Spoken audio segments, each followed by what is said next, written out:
지금까지는 안보면 안보, 경제면 경제 따로 이렇게 생각을 했는데 그게 아니라 모든 대차 대조표를 하나로 국가란 하나로 묶어놓고요. 방위비 트럼프가 그렇게 원하잖아요. 그러면 방위비를 좀 올려주고 경제적으로 얻을 수 있는 걸 얻고 이런 식으로 종합적으로 하고 거기에 대해서 제일 중요한 거는요. 우리 국민들이 크게 흔들리지 않아야 됩니다. 제가 그 워싱턴에서 특파원 할 때 들어본 것 중에 가장 저 자신도 공감하는 게 있는데요. 그 한국 협상단이 협상할 때 우리가 힘든 게 미국에서 한마디 하는 게 우리 국민들이 너무 이제 거기에 대해서 크게 여론으로 반응하는 면이 있습니다. 왜냐하면 우리는 계속 그래왔고 안보나 이런 걸 거의 절대적으로 의존하고 있기 때문에 그런 면이 큰 거거든요. 주한미군 뺄 거야, 막 관세 뭘 더 매길 거야 이렇게 할 때 우리 국민들이 차분히 지켜주는 걸 하면 시간을 끌면서 우리에게 유리하게 해나갈 수 있다고 생각을 합니다.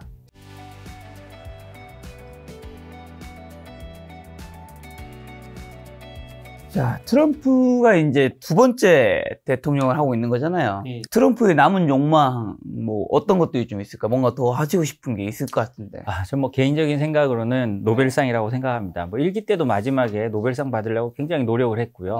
일기 때 뭐 아베 총리, 일본의 아베 총리를 찔러서 자기가 아베 총리가 트럼프를 노벨상 추천하도록 만들기도 하고 뭐 그런 경우도 있었습니다. 실제로 드러난 정황인가 아니면 추론인가요? 추론이 아니고 실제로 드러난 겁니다. 그 기사도 그렇게 나왔었고요. 그 아베 총리가 실제로 추천장을 올립니다. 그거를 나중에 트럼프가 그거를 자신한테 요구했다는 취지로 아베 총리가 그런 기사도 나고 했을 때 그걸 인정하는 그런 발언도 있었거든요. 그러니까 뭐 아베 총리야 뭐 당시에 트럼프의 욕망을 가장 잘 읽은 사람이니까요. 트럼프 대통령이 거기에 대해서 뭐 어마어마하게 요구한다는 걸 뭐 알고 있었을 겁니다. 그럼 그 노벨 평화상 이번에 받고 싶어서 뭔가 행위를 할 수 있을까요? 트럼프 대통령이 어떤 표현을 했냐면요. 자신 노벨 평화상을 도둑맞았다라는 표현을 한 적이 있습니다. 나 아니고 뭐 아프리카의 어떤 지도자 주고 뭐 이런 식으로 말한 적도 있거든요. 내가 더 큰 일을 했는데 왜 저런 사람들이 가져가냐 이런 취지로 말한 적이 있거든요. 그래서 트럼프 대통령은 아마 이번에도요. 최근에 이란에 서한을 보내서 뭐 어떤 딜을 하자는 서한을 보냈다는 이런 것도 나왔는데요. 북한을 포함해서 우크라이나 전쟁을 종전시키고 이란과도 어떤 딜을 하는 그런 상황. 그 다음에 일기 때도 추진했습니다만 이스라엘하고 사우디하고 외교 관계를 맺게 한다든지 이런 거를 자신이 중재하는 모습을 보여주면서요. 또 다시 노벨 평화상에 도전할 가능성이 있다고 생각을 합니다. 자, 트럼프 일기 때 트럼프가 가장 아쉬워하는 건 좀 어떤 게 있을까요? 아이러니한데요. 물론 우리에게 정말 좋은 건 아닙니다. 트럼프 일기 때 트럼프 대통령이 말하라고 했을 때요. 뉴욕타임즈 기자가 가서 물어봅니다. 일기 때 못해서 가장 아쉬운 게 뭐가 있냐라고 하니까 트럼프 대통령이 두 가지를 말합니다. 독일 자동차에 제대로 관세를 못 물린 거 하고요. 한국 방위비를 제대로 못 올린 거. 이 두 가지를 말하거든요. 그러니까 트럼프 머릿속에는 한국의 방위비가 확 박혀 있는 겁니다. 더 받아야 되는데 더 받고 뭐 한국 머니머신이라고 하는 것처럼요. 더 받을 수 있는데 우리가 못 받았다. 이런 아쉬움이 항상 남아 있는 겁니다. 이기 때 하고 싶은 게 뭐고 반드시 진행시킬 공약은 어떤 게 있을까요? 자동차 관세는 이미 뭐 시작됐고요. 유럽을 전방위적으로 압박하고 있잖아요. 관세는 자기가 못했던 걸 하고 있고 이제 그 관세나 이런 게 어느 정도 마무리되면 한국 방위비로 당연히 넘어올 겁니다. 지금 유럽의 방위비는 대대적인 압박을 하고 있잖아요. 그러면 한국은 아직 순서가 안 왔을 뿐이지 대대적인 압박을 하고 있을 겁니다. 그리고 바이든 정부가 뒤집었던 뭐 화석연료 확대라든지 뭐 트럼프 대통령 계속 말하는 게 있지 않습니까? 드릴 베이비 드릴이라고 파고 또 팔아. 그런 화석연료 확대라는 것도 있고요. 뭐 장벽 건설 하던 거 추가로 더 할 수도 있고요. 장벽 건설은 좀 아이러니한 게요. 바이든 대통령이 그런 장벽 건설 되게 비판하면서 왔지만 마지막에 장벽 건설 바이든 대통령도 했습니다. 그만큼 불법 이민들이 사회적 문제가 되고 있다는 거거든요. 근데 이런 거는 대통령 권한으로 할 수 있는 부분이 많으니까 그런 부분은 쭉 밀어갈 겁니다. 그리고 불법 이민에 대한 정책, 뭐 최근에 500만 달러 골드 비자를 만들어가지고 또 화제가 되기도 했는데요. 그런 이민 정책도 자기 마음대로 바꾸겠지만요. 트럼프란 사람이 저는 과격한 온건주의자라고 표현할 때가 있는데요. 일기 때 트럼프 대통령이 불법 이민자 많이 쫓아낸다고 했지만 각종 통계를 보면 오바마 때보다도 적게 쫓아냈습니다. 그러니까 물가가 많이 안 오른 거예요. 그래서 트럼프 대통령은 그 이민자 문제도 아마도 목소리는 크게 과격하게 보여주는 쪽으로 하겠지만 실질적으로 물가나 뭐 경제에 크게 영향을 받을 만큼 쫓아낼까? 그건 전 조금 의문을 가지고 있습니다. 자, 트럼프 그럼 1기와 2기 어떤 것이 같고 어떤 것이 달라질 것이라고 보시나요? 저는 전체적인 기조는 거의 같다고 봅니다. 근데 뭐 명확하죠. 속도가 다릅니다. 아까 제가 말씀드렸듯이 담당 장관하고 USTR 대표가 없는데 관세나 이런 거 어마어마하게 매기고 있잖아요. 그렇기 때문에 속도가 완전히 다르고요. 트럼프 1기 때는요. 심지어 이런 보도도 나왔는데 트럼프 대통령이 자기가 대통령이 될 줄 모르고 선거가 끝나면 집으로 돌아가서 뭘 할지 이런 것까지 다 예약을 해놨다는 그 보도도 있었거든요. 네. 그 때문에 트럼프 대통령이 1기 때는 준비가 덜 됐습니다. 그리고 1기 때는 그 트럼프 대통령을 견제하는 기존 보수 세력 그리고 글로벌리스트들이 중간에 자리 잡고 있었지만 이제는 그런 사람들이 없기 때문에 완전히 이제 고속도로를 질주하는 트럼피즘을 볼 수 있을 거라고 저는 생각을 합니다. 대표님 출간하신 책에 보면 피 흘리지 않는 전쟁 이런 코멘트가 있던데 이건 뭐로 의미하는 건가요? 예를 들자면 트럼프는 더 이상 전쟁을 하지 않는다고 그랬잖아요. 네. 미국이 세계 경찰이 아니다. 그렇지만 미국의 패권은 당연히 유지하고 싶어 할 거 아닙니까? 그래야 트럼피즘 자기가 하고 싶은 걸 할 수 있습니다. 그럼 뭘로 패권을 유지하느냐? 지금 관세도 그 일부 라고 생각합니다. 제재로 하는 거거든요. 원래 관세는 이런 제재 수단에 들어가지 않는 거였는데 트럼프 대통령은 관세를 때리고 그러면 관세가 나오면 뭐냐? 관세는 사실 모두에게 거의 공평하게 적용됩니다. 그렇기 때문에 당연히 신경을 써야 되지만 바꿀 수 있는 게 없어요. 관세는 어떻게 보면 융단 폭격 같은 거잖아요. 그럼 그 다음에 어떻게 때리느냐? 지도부를 들어가야 될 정밀 타격이 필요합니다. 그 정밀 타격이 뭐냐? 우리가 반도체에서 보듯이 수출 통제 그리고 내 말 안 듣는 사람에 대한 제재. 미국이 제재하면 어떻게 되냐면 한국 사람 미국에 제재당한 분이 있거든요. 교통카드도 못 씁니다. 모든 금융거래가 중지됩니다. 전 세계가 마찬가지예요. 심지어 중국도 마찬가지입니다. 네. 그래서 홍콩에 캐리람 행정장관이라고 있었잖아요. 홍콩 그 우산 시위나 이런 거를 탄압한 사람. 그 캐리람 행정장관을 미국이 제재하니까요. 심지어 홍콩 안에 있는데도 이 사람이 월급을 봉투나 자루에 받아서 해서 은행에 넣어놓을 수도 없어서 캐비넷에 넣어놓고 있었습니다. 이런 것처럼 미국의 제재가 굉장히 무섭거든요. 그런 식으로 자신의 패권을 지켜가는 피 흘리지 않는 전쟁으로 방향을 틀었다고 볼 수가 있습니다. 그럼 이런 미국의 제재 회피를 도운 것으로 의심되는 상황일 때는 미국은 또 어떻게 보복하는 건가요? 예를 들자면요. 우리가 한한령이라면 중국의 비관세 장벽 이렇게 보이지 않는 것만 무섭다고 생각하는데요. 미국 사실 더 무섭습니다. 예를 들자면 화웨이를 미국이 제재를 했잖아요. 그때 화웨이 담당 변호사들이나 화웨이를 했던 로펌에서 그 팀이 어떻게 됐냐를 보면요. 전혀 화웨이랑 상관이 없습니다. 그 팀장은 미국에서 수사를 해가지고요. 다른 건으로 구속시켰습니다. 우리나라랑 비슷해요. 그리고 거기 화웨이 팀에 있던 변호사들은 그중에 외국 변호사들은요. 거의 다 자기 나라로 돌아갔습니다. 왜냐? 비자 연장을 안 해주거든요. 이유도 없습니다. 그냥 안 해줘. 하면 끝나는 거예요. 미국은 통관에서도요. 어떤 회사가 한번 우리나라도 뭐 사실 그 통관에선 거의 비슷합니다만 우리도 세관에서 뭐 불법적인 거 들고 오다 걸린 분은 해외 나갔다 올 때마다 계속 걸리잖아요. 미국도 마찬가지입니다. 그런 걸로 의심되는 사례가 하나 발생되면 통관에 계속 걸리는 겁니다. 그런 식으로 미국이 보이지 않게 보복하고요. 아까 말씀드렸지 콜롬비아 사례에서 말씀드렸듯이 콜롬비아가 미국의 말을 안 듣는다고 하니까 트럼프 대통령이 트루스 소셜에 올린 걸 보면 관세 부과나 뭐 이런 제재뿐만 아니라 모든 통관을 철저히 하라라는 표현이 들어가 있습니다. 그거는 일일이 하나하나 따져서 계속 괴롭힌다는 겁니다. 그렇기 때문에 미국이 쉬운 나라가 아니고요. 우리는 중국 한한령 생각하면서 중국이 우리한테 한다고 하는데 진짜 미국에 밑보이면 중국보다 훨씬 더 강한 게 옵니다. 자, 그리고 또 양안 전쟁 관련해서는 미국의 트럼프는 어떤 커뮤니케이션하고 실제 만약에 나게 된다면 어떻게 할까요? 트럼프 대통령이요. 월스트리트 저널 논설위원들하고 그 밥을 작년 말에 먹으면서 양안전쟁 그러니까 이런 걸 물으니까 트럼프 대통령이 이렇게 대답했습니다. 시진핑도 내가 미친놈이라 안다. 그러면 나는 걔가 그거 할 것 같으면 관세 200% 매길 거야. 그러면 안 할 거야. 라고 말을 하는데요. 저는 이 말을 본 시진핑의 생각이 어떨지 조금 궁금하거든요. 시진핑은요, 견제 세력이 거의 없는 권위주의 지도자입니다. 우리 그 권위주의 지도자들의 뇌는 우리랑 생각이 다르거든요. 일반인들과 다릅니다. 시진핑은 이제 그 역사의 이름을 남기고 싶어 할 거란 말이에요. 당연할 거 아닙니까? 그러면 관세 200%? 내가 대만을 먹었는데 관세 200%다? 그러면 시진핑 입장에서 그 선택할 가능성도 저는 있다고 생각을 해요. 왜냐하면 그 양안전쟁이 일어나면 어차피 모든 게 갈라지고 왜냐하면 전 세계가 진짜 냉전 때처럼 쫙 갈라지는 확실한 계기가 될 수 있잖아요. 그렇기 때문에 이건 트럼프의 이 돈에 맞춘 생각인데 이게 시진핑에게 어떤 양안 전쟁을 멈추게 하는 큰 요인은 되지 않을 것 같다는 생각은 제가 하고요. 대만 문제를 말할 때 조금 다른 문제입니다만 미군 장성들이 이런 청문회 이런 걸 말할 때 한국과 좀 다르게 말하는 면이 있습니다. 한국에 대해서는 국가 수호 의지가 강하다는 걸 미군 장성들이 다 인정을 합니다. 대만에 대해서는 또 그렇게 생각을 하지 않아요. 대만 사람들 중에 또 진짜 상당 부분은 콩처럼 저렇게 살면 되지 않느냐라고 생각하는 사람들도 굉장히 많거든요. 미국이 확실히 군사적으로 대만을 지원할 거다라고 저는 바이든은 그렇게 공언을 했지만 트럼프 시절에 그렇게는 생각을 하지 않습니다. 그런데요. 명확한 건 있습니다. 양안 전쟁이 일어나면 TSMC 공장을 누가 먼저 폭파하느냐? 미국이 폭파한다고 생각을 합니다. 왜냐하면 왜냐? 대만을 지켜야 된다는 가장 큰 이유 중에 하나가 반도체나 이런 첨단 기술인데요. 미국 입장에서는 이건 중국에 넘어가는 꼴을 못 봅니다. 그러면 실제로 그 미 육군에 올라온 전략 보고서에 보면 미 육군 학술지 같은 데가 있습니다. 거기 올라온 육군 보고서에 깨진 둥지 프로젝트라는 걸 보면 거기에 미국이 먼저 깨버려야 된다. 그래서 중국이 아예 대만을 차지할 생각을 하지 못하도록 해야 된다라는 그런 전략이 있는데요. 어찌됐든 미군이 거기 직접 대만으로 가서 미군이 참전해서 싸우든 안 싸우든 간에 어찌됐든 미군이 중국이 몰려오면 맨 처음 TSMC 공장을 깨버릴 거라는 거는 저는 명확하다고 생각을 합니다. 중국에 대한 관세가 올라가면 한국에 미치는 긍정적, 부정적 영향은 좀 어떻게 될까요? 정말 중국이 올라가면 어떻게 될지는 저희가 좀 봐야 되는데요. 저는 중국에 대한 관세가 극단적으로 올라가면 한국에 나쁠 건 없다고 생각합니다. 왜냐? 지금 한국의 가장 큰 경쟁자는 중국입니다. 중국이 빠지면 그 중국이 빠진 자리에 한국이 움직일 여유가 더 생기는 거잖아요.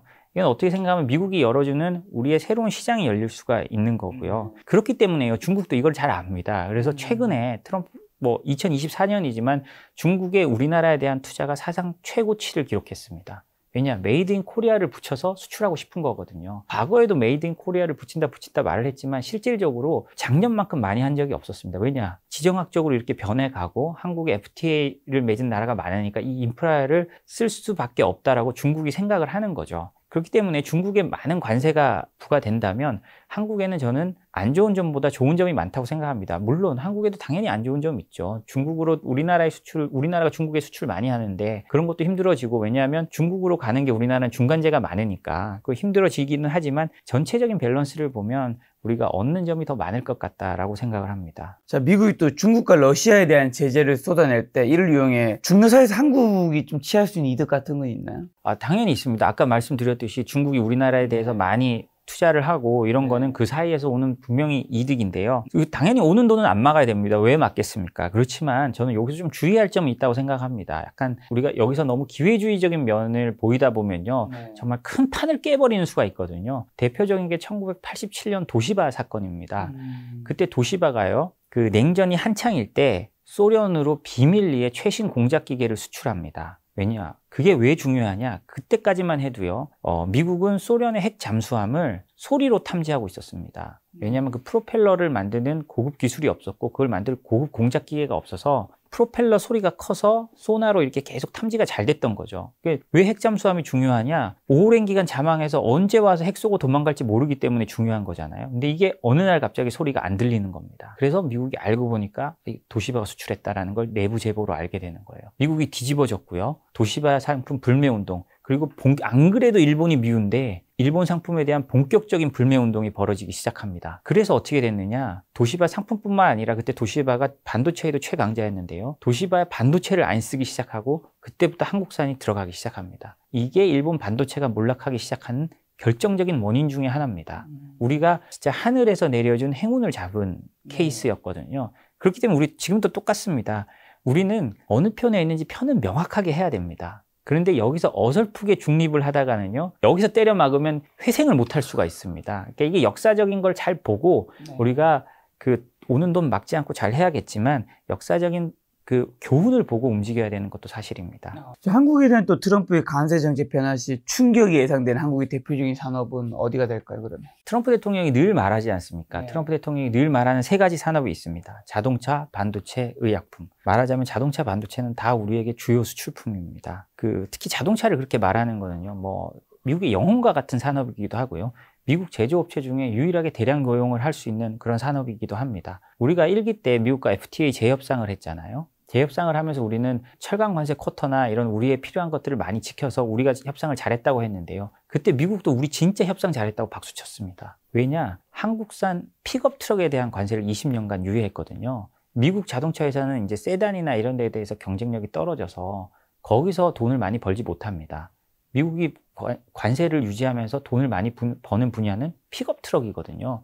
그러니까 미국은 이 픽업 트럭으로 그 돈을 벌어서 자동차 산업의 고용 인원을 지키고 있는 건데요. 미국이 그만큼 자동차에 대해서 집착을 하고 있습니다. 그렇기 때문에 미국의 그 관세 정책이 아마 자신의 자동차에게 유리하도록 굉장히 끌고 가고 모든 뭐 부품 공급망이나 이런 것도 그렇게 끌고 가려고 할 겁니다. 그래서 그런 면에서 타격이 있는데 그렇다고 해도 이게 완전히 우리에게 불리한 것만은 아닐 겁니다. 왜냐하면 지금 관세 정책대로 하면 포드 CEO는 이렇게 말하거든요. 한국, 일본만 유리하다고요. 그렇기 때문에 이게 서로 이제 뭐가 좋은지 이렇게 주판화를 하다 보면 어떻게 될지는 잘 모릅니다. 그렇지만 1차적인 충격이 자동차에 올 것 같다는 생각은 분명하고요. 그 다음에 반도체, 트럼프 맨날 말하잖아요. 그럼 우리도 반도체 뭐 TSMC만큼은 아니지만 우리도 첨단 반도체 공장을 미국에 지어야 하는 그런 일이 있을 거라고 생각합니다. 그리고 단순히 그것뿐만 아니라 수출 통제가 들어가면서 기존의 구형 장비들조차 못 쓰게 하다 보고 중국에 우리가 가동하는 공장들에도 큰 영향을 미칠 수 있거든요. 그런 의미에서 또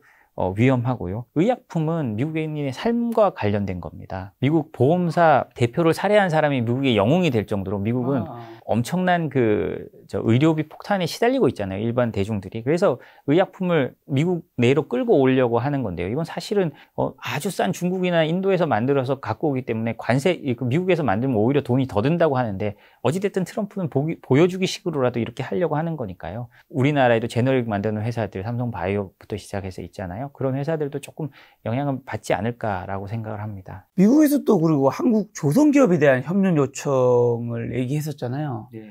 이건 어떻게 보시나요? 그러면? 이거는 정말 우리가 미국에 가질 수 있는 현재로서는 가장 큰 지렛대가 될 수 있다고 생각합니다. 네. 이건 사실 미국에서 지금 당장 하고 싶다고 해도 되는 게 아니거든요. 네. 조선산업을 어느 순간 갑자기 되는 것도 아니고 워낙 미국은 조선산업의 그 끈이 끊어진 지 오래돼가지고 되살리기가 쉽지 않습니다. 그러면 우리가 가서 수주를 따오고 우리가 가서 만들어주거나 아니면 한국에서 당장 필요하니까요. 미국은 한국에서 만들어줘야 되거든요. 그래서 아마 가장 큰 수혜 업종 중에 하나가 아닐까라고 생각을 합니다. 자, 한국은 그럼 미국의 압박을 좀 어떻게 앞으로 좀 이용해야 하고 한국은 트럼프와 뭘 거래해야 될까요? 트럼프는 이제 비즈니스하는 사업가 같은 분이니까 네, 뭘 거래해야 될까요? 이제 좀 종합적으로 거래해야 된다고 생각을 합니다. 네. 예를 들자면요. 지금까지는 안보면 안보, 경제면 경제 따로 이렇게 생각을 했는데 그게 아니라 모든 대차대조표를 국가란 하나로 묶어놓고요. 방위비 트럼프가 그렇게 원하잖아요. 그러면 방위비를 좀 올려주고 경제적으로 얻을 수 있는 걸 얻고 이런 식으로 종합적으로 하고 거기에 대해서 제일 중요한 거는요. 우리 국민들이 크게 흔들리지 않아야 됩니다. 예를 들자면 제가 워싱턴에서 특파원 할 때 들어본 것 중에 가장 저 자신도 공감하는 게 있는데요. 한국 협상단이 협상할 때 우리가 힘든 게 우리가 미국에서 한마디 하는 게 우리 국민들이 너무 이제 거기에 대해서 크게 여론으로 반응하는 면이 있습니다. 왜냐하면 우리는 계속 그래왔고 안보나 이런 걸 거의 절대적으로 의존하고 있기 때문에 그런 면이 큰 거거든요. 그렇기 때문에 미국에서 우리에게 협상용 이런 거를 많이 할 겁니다. 주한미군 뺄 거야. 아니면 관세 뭘 더 매길 거야. 이렇게 할 때 우리 국민들이 차분히 지켜주는 걸 하면 우리도 트럼프와의 협상이지만 시간을 끌면서 우리에게 유리하게 해나갈 수 있다고 생각을 합니다. 자, 만약에 근데 한국이 트럼프와 좋은 관계를 맺지 않으면 어떻게 될까요? 저는 이건 굉장히 두려운데. 우크라이나 이번에 모습에서 잘 보여줬죠. 정보까지 끊었지 않습니까? 단순히 무기 지원이나 이런 것뿐만 아니라 당연히 친해져야 됩니다. 그리고 1기 때도 그런 모습을 보였는데요. 메르켈 총리가 트럼프와 사이가 계속 안 좋았습니다. 메르켈 총리는 사실 트럼프와 친해지려고 트럼프 취임하자마자 맨 처음 갔거든요. 그랬는데도 끝까지 트럼프랑 융화하지 못하고 마지막에는 트럼프가 메르켈 총리한테 너무 열받아서 주동 미군 10,000명을 철수시키라는 명령까지 내립니다. 그러니까 우리가 만약에 트럼프와 끝까지 각을 세우거나 하다 보면 트럼프는 주한미군 전부는 아니더라고요. 일부 철수하라. 이렇게 해가지고 한국 여론 지형을 흔들어 버릴 수도 있거든요. 사실은 좀 안타깝게도 미국이 쓸 수 있는 카드가 우리보다 몇 배나 많습니다. 그렇죠. 심지어 말을 안 들을 때 콜롬비아에 했을 때 제가 아까 말씀드렸지만 콜롬비아에 트럼프가 그렇게 말하고 정치인들 비자 제한하라고 할 때 그날부로 콜롬비아 보고타 주재 미국 대사관이 비자 업무를 중단해 버렸습니다. 한국 사람들한테요. 우리가 미국 이제 이스타로 가잖아요. 어느 날 한국 사람들을 이스타에서 중단시켜 버리고 미국 대사관이 이유도 없이 우리 잠깐 비자 업무 중단할게 해서 6, 7개월 이렇게 간다고 하면 여론이나 이런 게 굉장히 어렵게 변할 겁니다. 아쉽게도 미국이 가진 카드가 너무나 많고 하기 때문에 좀 트럼프와 최대한 좋은 관계를 맺으려고 해야겠죠. 대표님 주간 제재전쟁에 한국이 트럼프 대통령 동맹의 티어를 올려야 한다 이런 얘기도 있던데 이건 어떤 얘기예요? 미국의 주1 대사를 했던 케네스 와인스타인이라는 네. 분이 있습니다. 지금 이 사람이 허드슨 연구소에 일본 석좌로 있는데요. 이 사람이 트럼프 대통령 취임하기 전에 글을 보면요. 일본이 가장 트럼프 시절에 이득을 볼 거라고 말을 합니다. 그러면서 이유는요. 내가 트럼프 쪽 사람들하고 얘기를 많이 해봤는데 그랬더니 동맹의 티어, 그러니까 동맹의 등급에 따라서 관세가 결정될 거다라고 말을 하더라는 겁니다. 근데 지금 굴러오는 걸 보면 사실 그렇게 갈 수도 있는 것 같아요. 그죠? 상호 관세나 이런 게 개별적으로 판단을 하는 거고 주관적인 요소가 굉장히 정무적인 요소가 들어갈 게 굉장히 많잖아요. 그렇기 때문에 일본이 가장 유리할 거다라고 말을 합니다. 그렇게 따지면 우리는 안보와 경제를 동시에 잡으려고 한다면 어쩔 수 없이 이건 선택이 아닙니다. 우리도 동맹의 등급이 올라가야 안보도 잡고 경제도 잡을 수 있는 그런 상황으로 가는 거거든요. 그러니까 우리가 냉정히 말하면요. 한국이 동맹 순위는 일본보다 낮다고 봐야겠죠. 뭐 제1동맹이라면 나토와 캐나다 같은 게 되겠죠. 뭐 트럼프가 보기엔 좀 다르겠지만 어쨌든 미국 전체적으로 봤을 때요. 그런 다음에 일본이 있을 거고 그 밑에 한국이 있을 겁니다. 실제적으로 민감한 군사 장비. 예를 들자면 제가 뭐 어디서 들은 말인데요. 우리가 북한 핵 위협에 늘 노출돼 있지만 핵전쟁이 났을 때 한국은 위성통신을 못합니다. 핵전쟁이 났을 때 위성통신할 수 있는 그 장비는 미국과 유럽의 일부만 생산할 수 있는데 일본까지만 판다고 하거든요. 만약에 핵전쟁이 나도 우리는 미국에 의존할 수밖에 없는 거거든요. 그렇기 때문에 이제 이런 거 하나하나를 풀어가려고 해도 미국에 신뢰를 줘야 하는 겁니다. 이건 당장 우리 경제뿐만 아니라 안보에도 굉장히 중요한 거니까요. 트럼프의 무리한 요구가 있을 때 우리 지혜를 잘 발휘하고 좋은 협상을 해서 어떻게든 동맹의 등급을 올린다면 트럼프는 4년밖에 안 하잖아요. 그 이후에 났을 때 좀 더 미국 대통령과 좋은 관계를 가져가면서 하면 경제와 안보 두 마리 토끼를 잡을 수 있다고 생각을 합니다. 자, 한국이 어쨌든 정치적인 상황이 아직 정리가 좀 안 됐는데 트럼프가 특별히 엄청 신경 쓰고 있는 것 같지는 않아요. 좀 신경 쓰지 않는 이유가 있을까요? 트럼프는 사실 어느 나라의 정치 상황도 신경 쓰지 않습니다. 본인만 중요하고 뭐 아메리카 퍼스트가 그런 거잖아요. 그래도 지금까지 한국에 대한 얘기를 크게 하지 않는 거는 아마 한국의 정치 상황이 혼란스러우니까 아마 안 하고 있을 겁니다. 그 정도만 해도 트럼프 대통령이 한국에 굉장히 배려를 해준다고 생각을 하고요. 아까 말씀드렸지만 압박의 순위가 중국, 유럽, 인도, 일본 이렇게 순으로 내려오다 보면 아직은 우리가 조금 순위에 밀려 있지 않은가. 좀 기다려야 되지, 타이밍이 오려면 좀 기다려야 되지 않는가. 저는 그렇게 생각합니다. 자, 한국 방위비 분담금을 못 올린 게 일기 때 굉장히 아쉽다고 트럼프가 직접 말씀을 했는데 그럼 방위비 분담금 올라갈 수 있는지랑 또 어떤 분들은 주한미군 철수도 가능하다 이런 얘기도 나옵니다. 요거 어떻게 보시나요? 주한미군 철수를 트럼프 대통령이 계속 압박 카드로 쓰겠지만 실제로 철수를 할 수는 없을 거라고 생각을 합니다. 뭐 인원수를 좀 줄일 수는 있을 것 같긴 한데요. 근데 트럼프 대통령에게 미 의회가 보낸 메시지가 있습니다. 미 의회는요, 매년 자기들이 국방비나 안보비를 어떻게 쓸지를 규정하는 국방수권법이라는 걸 통과시킵니다. 근데 그 2024년에요, 트럼프가 대통령이 되니까 미 의회가 국방수권법에 28,500명이란 주한미군 숫자를 박아서 통과시켰습니다. 이건 법률로 정해진 거예요. 그러니까 미 의회, 공화당, 민주당 모두의 뜻은 그래, 방위비가 압박해. 네가 할 수 있는 거 다 해. 그렇지만 주한미군 숫자는 건드리지 마. 지금까지 보면 미 의회의 뜻이라고 볼 수 있습니다. 그렇지만 뭐 트럼프 대통령이 그런 거 뭐 크게 신경 쓰는 사람인가요? 또 그런데 또 다 예외 조항을 어떻게든 찾아내서 어느 정도 물릴 수는 있는데요. 그럼에도 불구하고 저는 주한미군 철수는 쉽지 않다고 생각하는 게요. 트럼프 대통령이 사실상 자백한 거나 마찬가지란 게 있는데 최근에 트럼프 대통령이 바이든 행정부의 아프간 철수를 굉장히 비판하면서 이런 말을 합니다. 사실 아프간 철수는 트럼프 대통령이 시작한 거고 바이든이 완성한 거거든요. 근데 트럼프 대통령이 어떤 말을 하냐면 내가 계획을 세울 때는 철수는 하지만 바그람 공군기지는 남겨두려 했다. 거기를 철수한 건 정말 미친 짓이다라고 말해요. 그러면서 그 이유가 뭐냐? 이 바그람 공군기지에서 1시간 거리에 중국의 핵시설이 있는데 이걸 타격할 기지를 바이든이 바보같이 버렸다라고 공격을 합니다. 그렇게 따지면요. 대한민국은 중국과 1시간 거리에 전투기 뜰 수 있는 주한미군의 공군 기지가 너무나 많고요. 평택 미군 기지는 전 세계에서 가장 큰 미군 기지입니다. 트럼프 대통령 입장에서는 그리고 미국의 입장에서는 이보다 더 중국을 압박하기 좋은 카드는 없거든요. 그러니까 우리에게 어떤 식으로 협박을 하고 할 수는 있겠지만 이런 트럼프 대통령의 바그람 공군 기지에 대한 언급을 봤을 때 실제로 뭐 철수할까? 저는 아니라고 생각을 합니다. 그럼 한미 동맹은 끝까지 가는 건가요?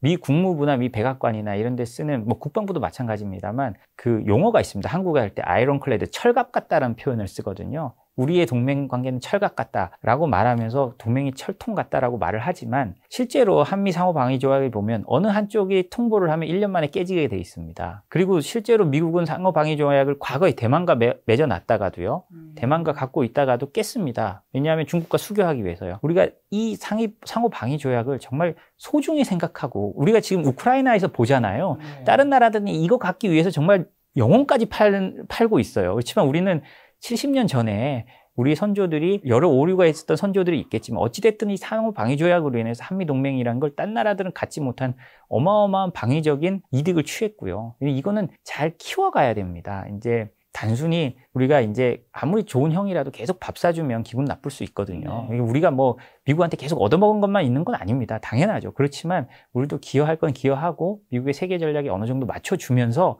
나가야 됩니다. 우리가 진짜 한반도 청동설로 이 한반도 안에서만 모든 걸 해야 된다. 우리만 이익을 봐야 된다. 이렇게 생각하면 이 동맹을 좀 사실은 소중하게 키워갈 수 없는 면이 있죠. 자, 지금까지 정리한 인터뷰 정리한 걸로 트럼프 취임으로 이제 한국에 크게 이득 볼 수 있는 분야는 어디로 보면 될까요? 뭐 아까 말씀드렸듯이 뭐 조선이나 방산 같은 부분은 뭐 우리 모두가 말하지만 앞으로도 이 트렌드가 계속된다면 상당 기간 지속될 가능성은 있을 것 같습니다. 뭐 세상이 어떻게 변할지는 두고 봐야 되지만 어찌됐든 우크라이나 전쟁으로 세계가 이제 레드라인에 서 있다는 게 명확해졌잖아요. 이게 영국의 한 싱크탱크에서 말한 건데 올해를 규정하는 게 레드라인에 선 세계라는 표현을 썼더라고요. 트럼프도 레드라인에 서서 왔다 갔다 하고요. 그다음에 뭐 푸틴도 레드라인에 있고 시진핑도 어떻게 할지 모르고 전 세계가 이제 레드라인에 서 있어서 누구 하나가 세게 나가면 폭발을 할 수 있는 상황이잖아요. 저는 트럼프 대통령 시절에는 어느 업종이 더 이득을 본다기보다 어느 업종이 덜 타격을 받는다가 더 맞을 것 같아요. 조선 방산 이외에는요. 그래서 좀 이게 모든 게 상대적인 거니까요. 우리가 남들보다 덜 타격받으면 상대적으로 수혜가 되는 겁니다. 그래서 그런 식으로 판단해가면서 가는 것도 좋은 생각이라고 봅니다. 자, 한국이 또 일본 같은 길을 따라가지 않기 위해서 조심해야 될 건 뭐가 있을까요? 일본 같은 길을 따라가지 않기 위해서 하는 거라고 하지만 저는 이제 좀 거시적으로 보면요. 트럼프가 왜 저런 정책을 쓰는지를 보면 우리가 알 수 있는 게 결국은 제조업과 중산층 일자리입니다. 그 일본에 대해서 알고 싶어서 뭐 기존에 회사를 다닐 때 일본에 한 1년간 연수를 갔다 왔거든요. 근데 제가 조금 드리고 싶은 말은 우리는 물론 뭐 중요합니다. 달러 환산 소득으로 했을 때 일본보다 높다, 낮다 이런 말을 많이 하는데요. 일본에도 물론 그런 말을 합니다만 일본 사람들은 자기들 소득으로 거의 말을 합니다. 그게 이제 국민의 국민민복과 더 명확하게 일치하잖아요. 그래서 일본 사람은 어떻게 생각하면 달러 환산 소득의 이제 허무함? 이런 걸 좀 일찍 깨달았죠. 그러니까 더 우리보다 더 선진국, 이건 단순히 소득의 문제가 아니고요. 그렇기 때문에 국민 전체적으로 이제 좀 잘 살고 뭐 우리가 좀 행복하게 살려고 한다면 일자리, 특히 좀 안정적인 일자리들을 많이 만들어야 되는데 그런 게 뭐가 중요하냐? 트럼프가 하듯이 우리도 제조업이니까 이걸 최대한 지켜나가면서 다른 업종으로 해나가는 게 중요하다고 생각을 합니다. 자, 그럼 트럼프 시대 부의 시그널 뭐가 있을까요? 저는 지정학이라고 생각합니다. 지정학. 예, 왜 지정학이 점점 중요해지냐? 혹시 그 해외 뉴스의 뭐 로이터나 뭐 이런 데서 테크놀로지 그 뉴스레터를 한번 받아보면요. 정말 재밌는 현상이 있습니다.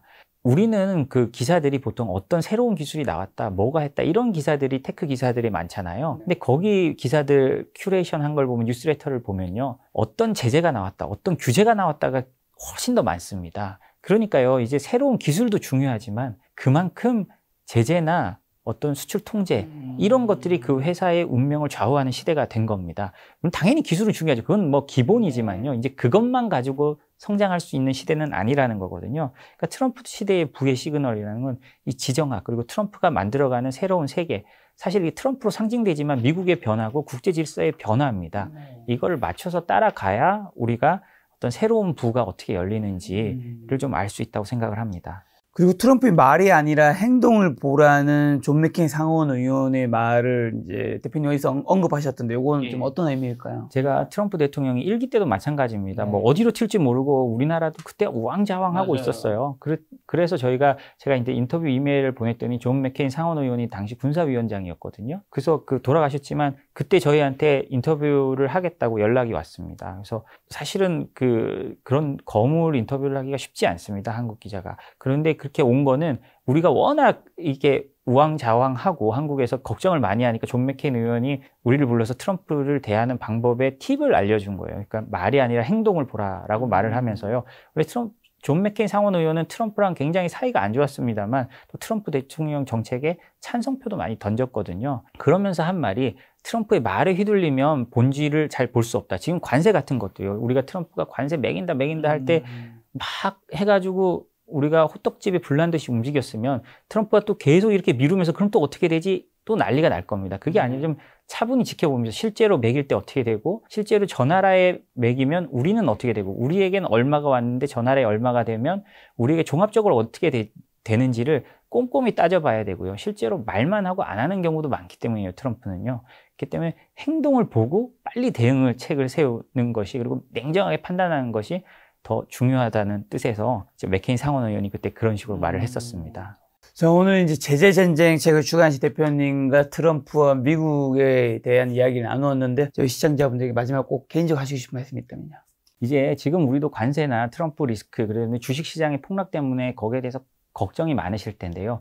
물론 뭐 당연히 걱정해야 되고 관심을 기울여야 됩니다만 좀 더 먼 미래를 보고 차분히 대응할 필요가 있다고 생각합니다. 그리고 제가 늘 말씀드리는 건 트럼프 시대에는요. 이익을 보기보다 불이익을 적게 보는 사람이 이길 가능성이 높습니다. 그러니까 불이익을 적게 볼 기업에서도요. 그런 제도 예를 들자면 제재나 수출 통제 관련된 내규 같은 걸 잘 만들어 놓고요. 그다음에 수출 통제 같은 것도 미리미리 잘 살펴서 빠져나갈 구멍이 있으면 빠져나가고 이렇게 하면 경쟁국 대비 훨씬 더 우리가 우위에 설 수 있거든요. 그래서 그런 점들을 잘 살펴보고 예상보다는 빠른 대응으로 나간다면 우리가 또 의외의 좋은 그 결과를 가져올 수 있다고 저는 생각을 합니다. 네, 말씀하신 대로 트럼프 제재에서 한국이 좀 잘 벗어났으면 좋겠다는 생각도 들고요. 벗어날 수 없다면 슬기롭게 좀 잘 해결할 수 있다면 저희 대한민국의 부에도 그리고 개인 투자자들의 투자에도 큰 도움이 되지 않을까 싶었습니다. 앞으로 또 미국과 트럼프 이슈가 생기면 대표님 모시고 좋은 이야기 들어보도록 하겠습니다. 오늘 만날 손님은 조희준 대표님이었습니다. 지금까지 소중한 시간 함께해 주셔서 정말 감사합니다. 오늘도 김 작가였습니다. 고생 많으셨습니다. 네, 감사합니다.